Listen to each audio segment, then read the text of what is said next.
Hello and welcome to Blue Badge Comedy, hosted by me, Aaron Simmons. Due to much laughter, Blue Badge, starring Rosie Jones. All five of us are already here, so you can see the beautiful people that are going to be involved in your show. You've got me hosting it. You've got Holly, who is that way to me, but now I'm pointing towards Sharon. Who knows? Holly somewhere, signing away. It's like the Brady Bunch. Sorry. I forget I'm supposed to be here for the laughs. Right, I'm going to let you guys into a little secret. Sharon has made a real fact about getting us all on screen at the same time. She made a huge effort in order to mask herself. She wanted to put herself as just a black background so that she didn't have to be on screen. I literally talked for 30 seconds and then she interrupted me.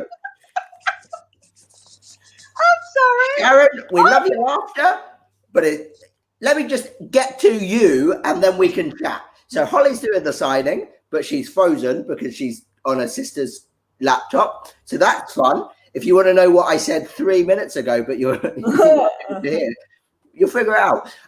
Sharon is the brainchild of Sharon's, really, this.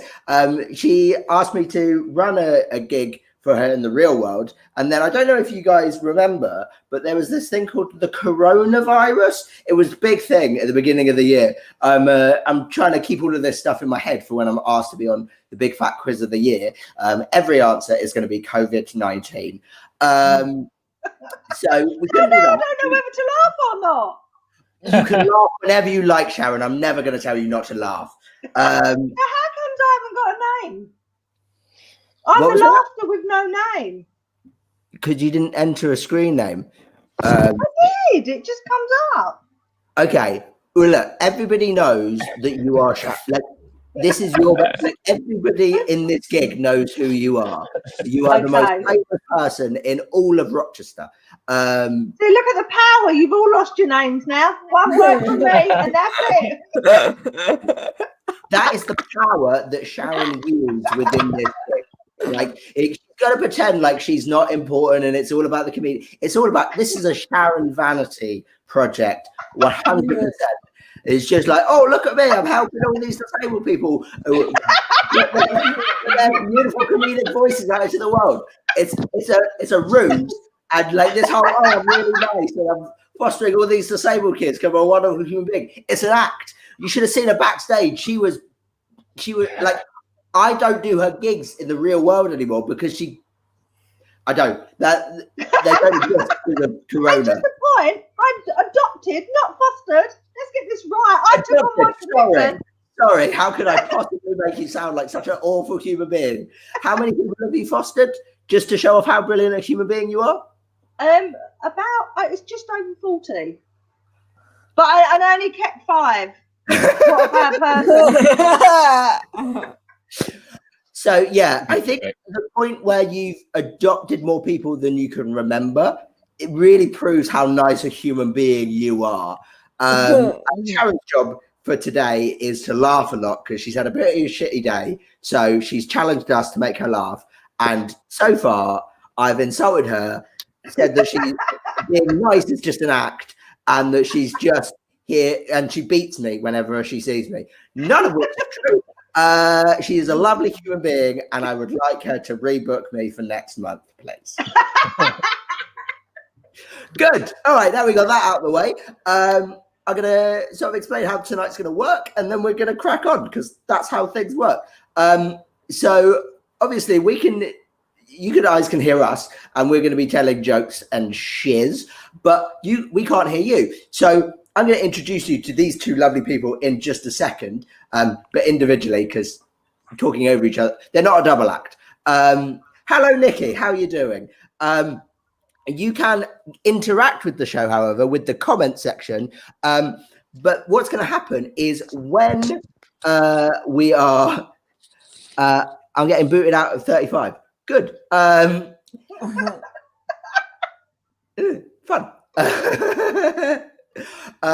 This is my only source of income. Please let me stay. Anyway, So when I introduce you to the acts that I'm going to introduce you, obviously I want you to clap and cheer, but we can't do that. So last week, what we did is we got everyone to bash their keyboards and just press enter just before I introduce you to the first and the headline act. So that's what I want you to do again. Before I introduce you to those acts, I just want to tell you a story from my life.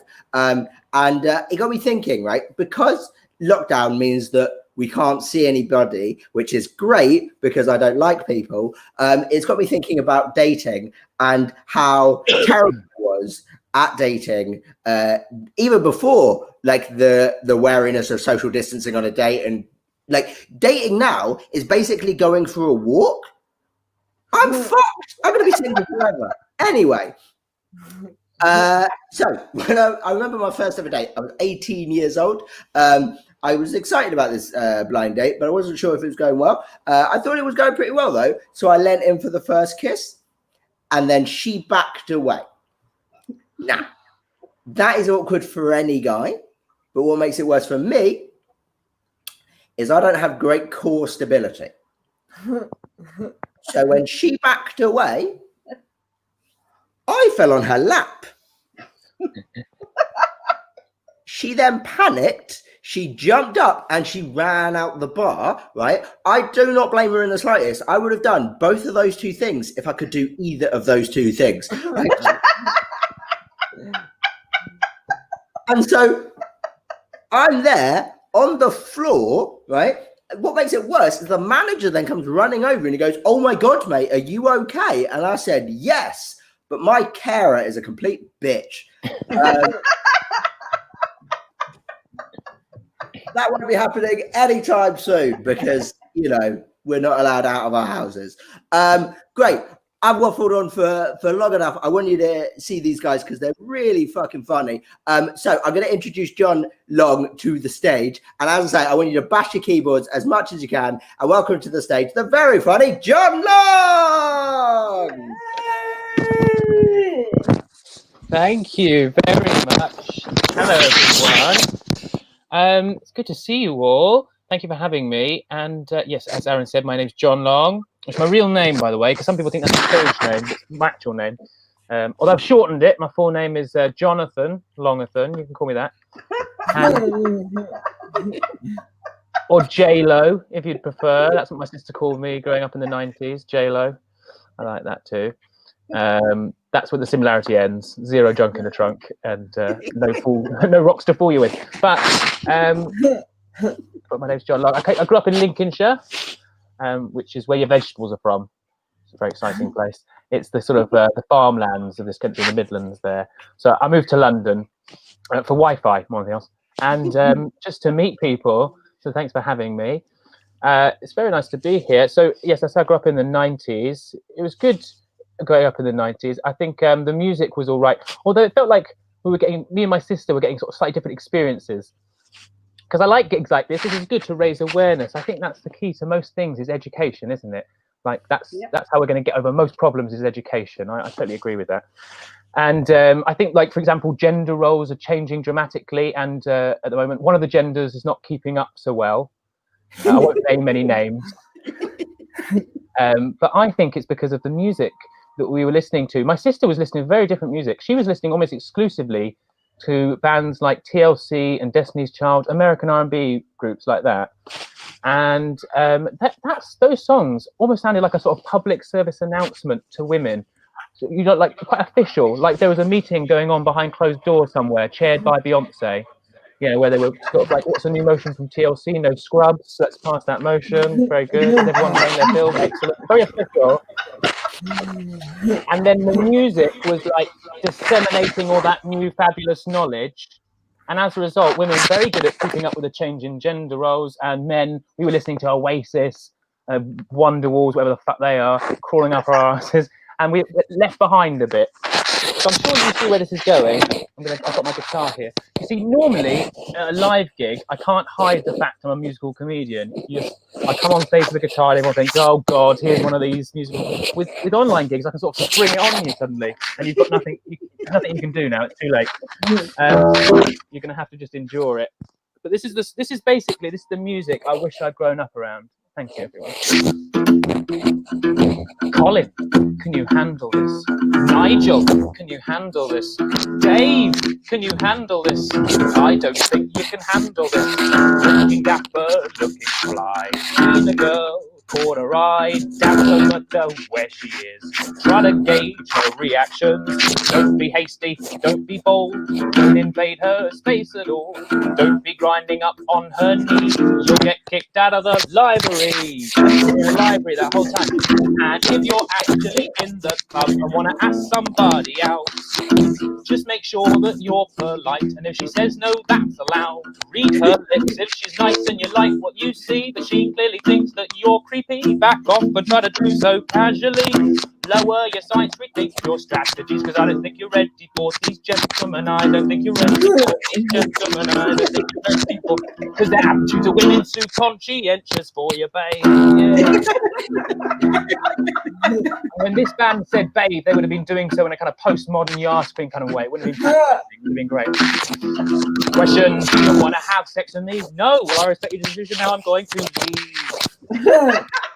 Just because of the drinks you bought her, it doesn't mean that you have bought her. She's young enough to be your daughter. Let's be good men. I know there's good men. All the fellas are conscientious. Throw your hands up at me. All the young can have ladies as friends. Throw your hands up at me. Aaron, throwing your hands up at me. What a good man you are. Well done. Look at that. Yes. Excellent. And all the gents who keep them hands to themselves, keep keeping your hands to yourselves. Charlie, you know your angels get equal pay. Well done, Charlie, for being an equal rights employer.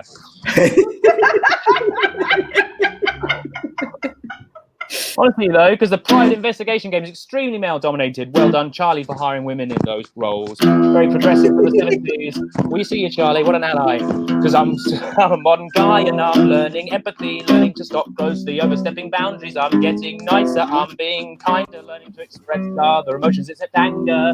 Everybody, I'm a modern guy. Come on, everyone, on the call together. I'm getting... No, to be fair, no, I know I've done that. Too far too many words for a good sing-along there. I'm sorry about that. Beyonce makes that look incredibly easy. It's actually quite an acquired skill, the catchy sing-along. My point is that I know there's good men. I know there's good men. Because our mum has taught us better than that. Thank you, everyone. A bit of 90s nostalgia for you all. Oh, my thing's falling down. Thank you for that. I like having a sign language interpreter. I've had a sign language interpreter before on stage. It was great. And I got talking to her afterwards. And because my particular disability is something called Erb's palsy, so it's just my left side that's affected. It just means I don't have a very good range of motions on the left-hand side there. So I was talking to her and I said, would I still be able to sign? Because I can't do much with the left hand, but I can do a bit. Would I still be able to sign? And she said, yeah, you could still sign. It would just be like you had a lisp. Isn't that the most adorable thing you've ever heard? I want to learn now. That's adorable. But yeah, so that's on my list of lockdown 2 things to do. Learn sign. That's one of my things. You're all very sweet. So yeah, I want to just do one last quick song before I go, because I've been a bit bored lately and not much to do. And my girlfriend's just taken up jogging. And she swears by it, keeping her sane, keeping her rational, keeping her together. My only issue is jogging. I don't know if anyone's tried jogging. It's a hurdle I'm struggling to get over. And I've written this song about jogging not long after I tried jogging. And I think my opinions on it are quite apparent. I think I should have left some time to cool off, and I didn't. And that is really evident. But you've been absolutely lovely. Thanks for having me on this call. I think this is... a wonderful thing to be doing. I always love stuff like this. I think politically you're always influenced, aren't you, by personal little things. You can't affect it. So having a little bit of a disability myself, I've always loved things like this. You can't separate the two, can you? Politics and personal. For example, like lately, a lot of people. I remember having the debate about the Scotland independence thing. I can't get involved. It's too emotional for me, you know, because my mum's Scottish. You see, she lives in Glasgow. So, like, if Scotland got their independence, it would be harder for me to see her. I'd probably see her less. So of course I want Scottish independence. Do you know what I mean? How can you remove the two? So because I've got a bit of a disability myself, I'm a sucker for a disability charity. Get me involved in a heartbeat. Thanks for having me. And I want to sing this song about jogging for you. Thank you so much. fuck jogging. Fuck it squarely in the arse. I'd rather dip my unprotected face in broken glass. Fuck jogging. Yeah, fuck it once and for luck, twice too. I'd rather. And while you're on the subject, you can fuck brisk walking that shit too. Fuck jogging. Yeah, it really makes me sick, and I can't work out why the people that do it seem so fucking enthusiastic. So while we're at it, my apologies if there's any of them on the call, but fuck joggers, yeah, with your tight running shorts. I preferred it when I didn't know the contours of your balls. Fuck joggers, yeah. And when it comes, and stop trying to fucking get me to sponsor you with your 10K. You can jog the fuck away. I can't remember the words. It's been a while since I've done this. My point is, come at me with a 10K form and you can fuck off. Yeah. Although I know sometimes it's for a worthy cause, like for Linda at work. Poor thing. No, but seriously, poor Linda, because she's got a rare lung disease and she needs 14 grand for experimental surgeries, and they're only carried out in a practice deep in the Pyrenees. So to raise funds, we're all going to go and run a marathon. Well, I am sorry. Fuck Linda. Yeah, it means I've got to run. I'm sorry you're ill and I wish you the best, but if you think I'm gonna jog on. Fuck Linda.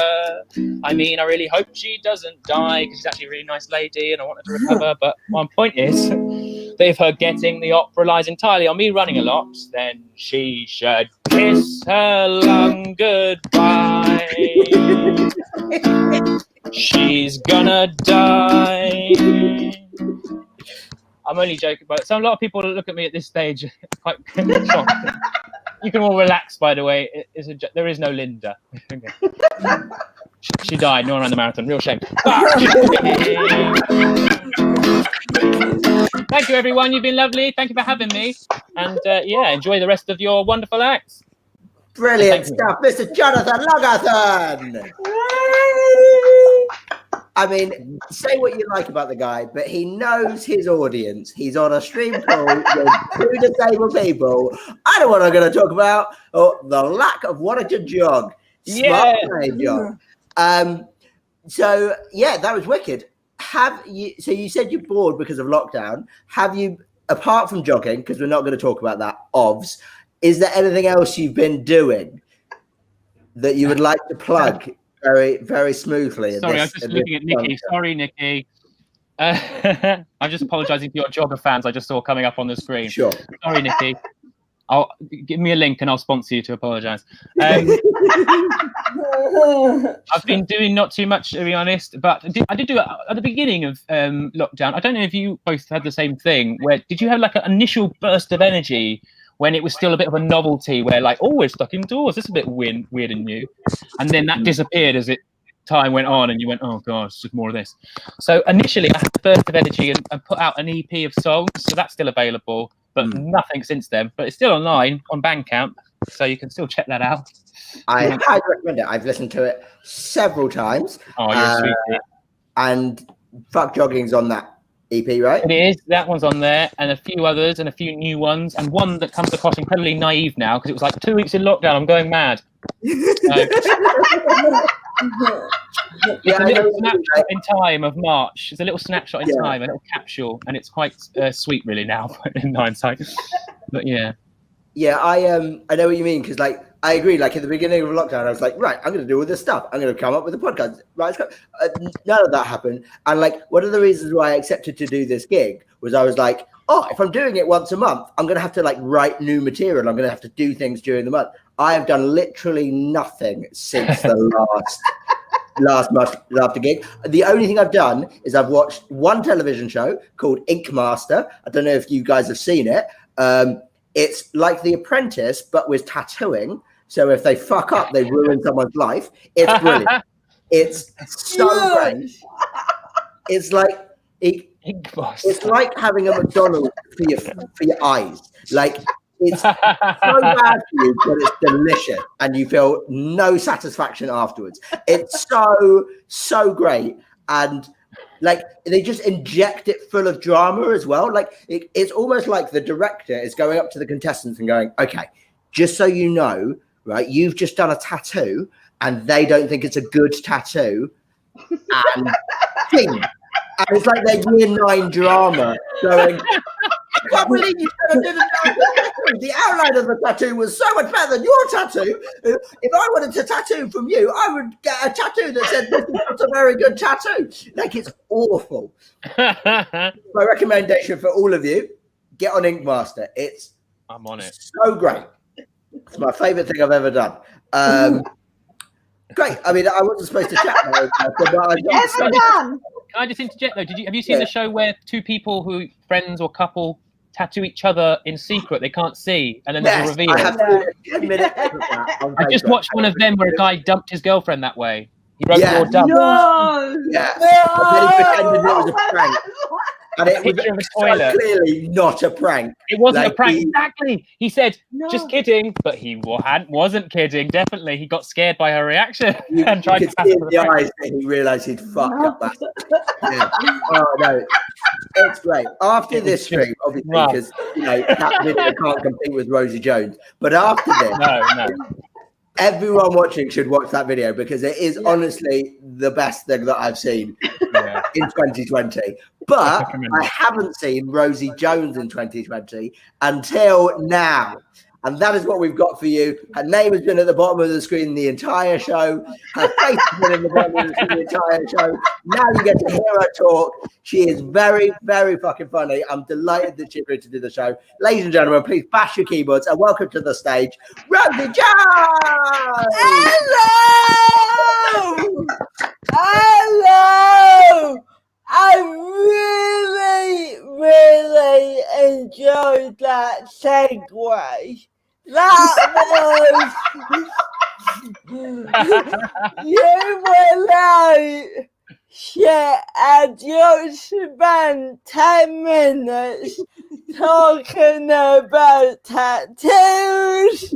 I do a segue. I mean, you went for it. I liked it.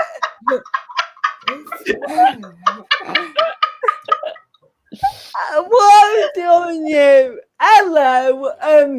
I got a microphone. Just I mean, it's doing nothing, but I like to pretend I'm still a comedian.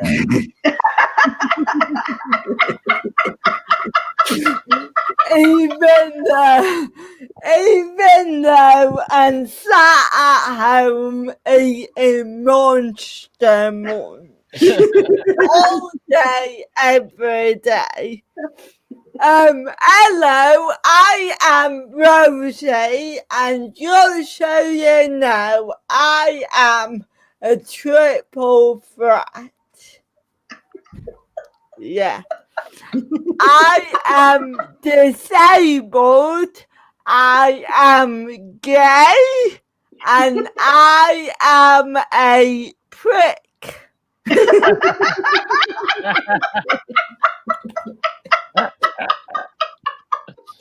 Oh, bloody hello, the BBC loves me.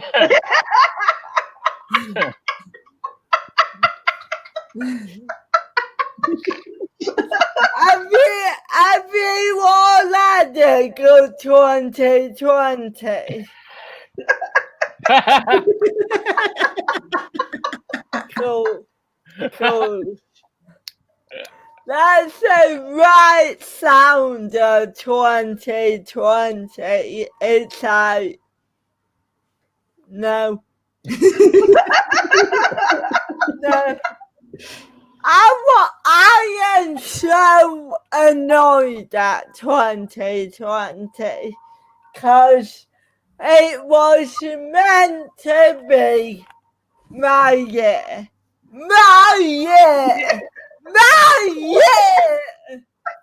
And I remember on New Year's Eve, I was like, right and gonna nail it.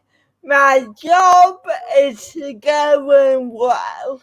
I had already planned tours. I was meant to work in Melbourne, in Tokyo, and in New York, and instead I spent 6 months in Scarborough.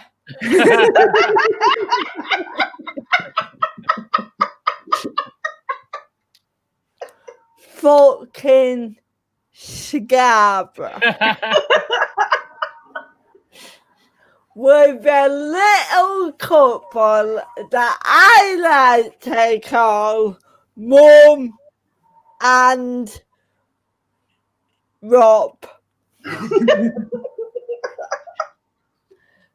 Rob is actually my dad, but I don't acknowledge him.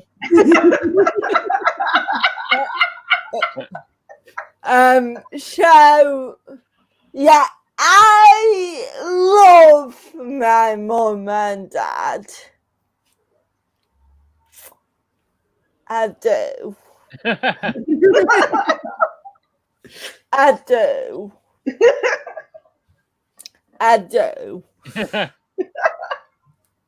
I do. I do. I do. I do. I do.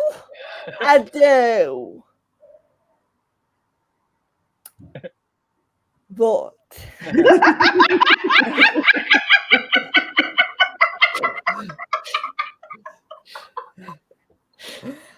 they are fucking boring.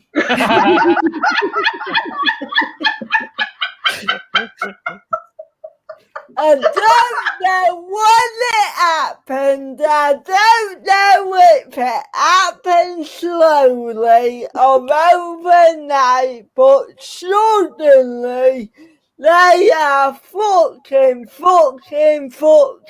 boring.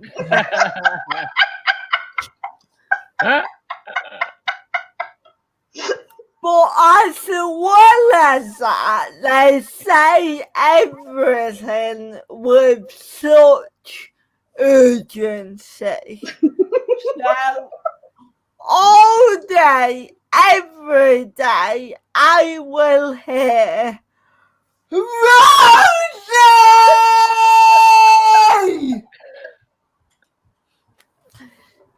And every time I need to answer because they're at the age where it could be a heart attack. But unfortunately, in 6 months, it never was.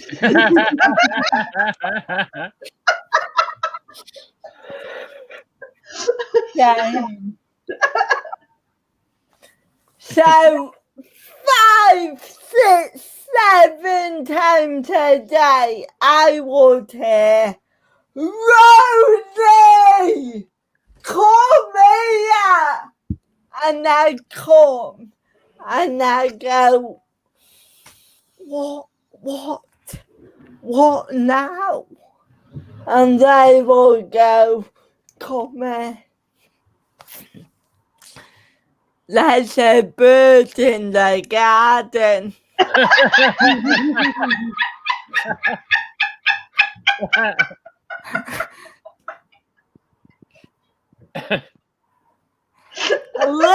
Literally could not give a flying fuck. But they bloody love a bird. Their favourite bird is a tit. And they would say to me, no, Rosie, look at that tit in the tree. don't care. Please don't let me know that there's a tit in the tree unless that tit belongs to Gillian Anderson.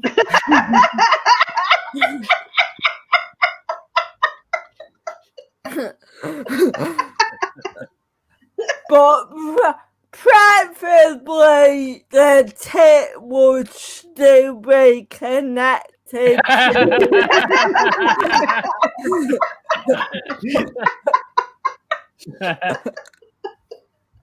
Although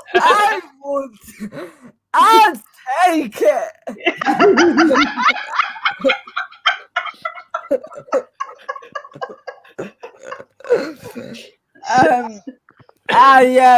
I love Gillian, and I feel like my life peaked last year when I got to write on a show starring Gillian Anderson. And not just that, I got to write a sex scene for Gillian. I mean, it was amazing.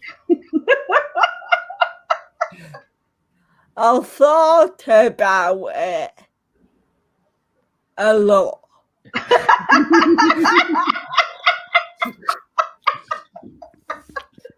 And eventually I submitted my script, and they rang me up and said, "Oh, thank you, Rosie, for your work, but unfortunately we can't use the sex scene because it is too dirty."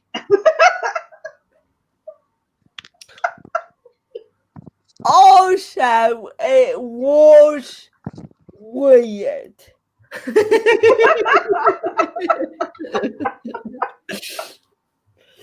It was weird when halfway through the scene, that girl with cerebral palsy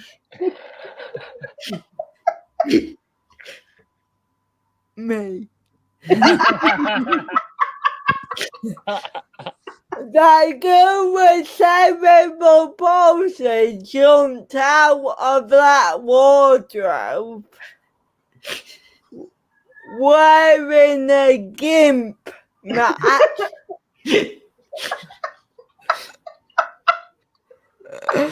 and got stuck in.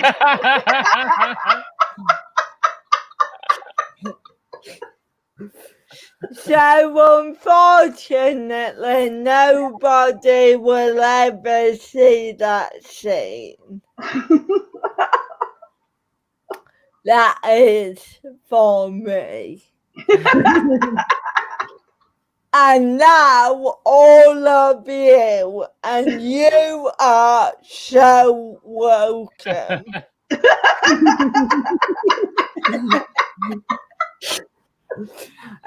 This has been really, really, really lovely. I'm gonna go and eat some more Monster Munch. I'll see you later. Bye! Ladies and gentlemen, Rosie Jones, smash the keyboard some more.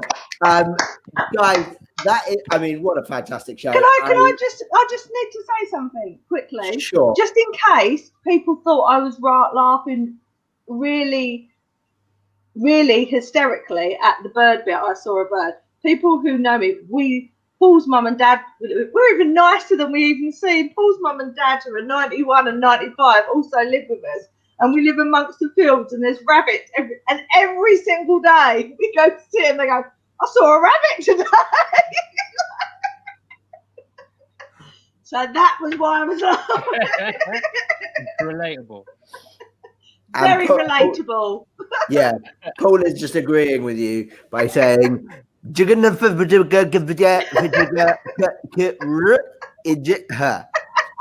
So nailed that. That is not easy for a guy with cerebral palsy to say. But no, this has been the show. I mean, it's been an absolute cracker. Thank you very much for coming on, guys. The next Blue Badge Much Laughter comedy will be on the 17th of December, because we usually do it on the second last one of the month, but that would be Christmas Eve. I'm okay with that, but I'm a Jew. Nobody else is doing anything Christmas, so let's just get together on here. Fine, let's do it Christmas Eve. Do you want to do it Christmas Eve? Fuck it, let's do it Christmas Eve. That's easy to remember. 24th of December. No, 17th. I'm only joking. I'm happy to work Christmas Eve. I'm happy to work Christmas Day. I'm trying to smuggle some people into my house on Christmas Eve. Saying it's definitely on the 17th. Whatever you think it is, definitely the 17th. All right, so we make an executive decision now. Which one do you want it on, Sharon? 17th or 24th? 17th, because I might be trying to smuggle some people in my house on the 24th when I don't really want them on camera. But I'm not really. We're not going to do that. that. I'm too nice for that. That is breaking news here at Much Laughter. We will do the 17th of December. We will see you then. We'll give you another great lineup of some of the best disabled acts that we have on either mine or Sharon's Facebook. And I mean, that's basically I don't know how we can top this one. Yeah, that's a real good way of leading into the next week, isn't it? Don't get this. It's going to be great. I would have written some jokes that are not about tattooing. How about that as a lead in for next month? Thank you very much. We will see you next month on the 17th. I've been Aaron Simmons. Thank you very much to John Long and Rosie Jones.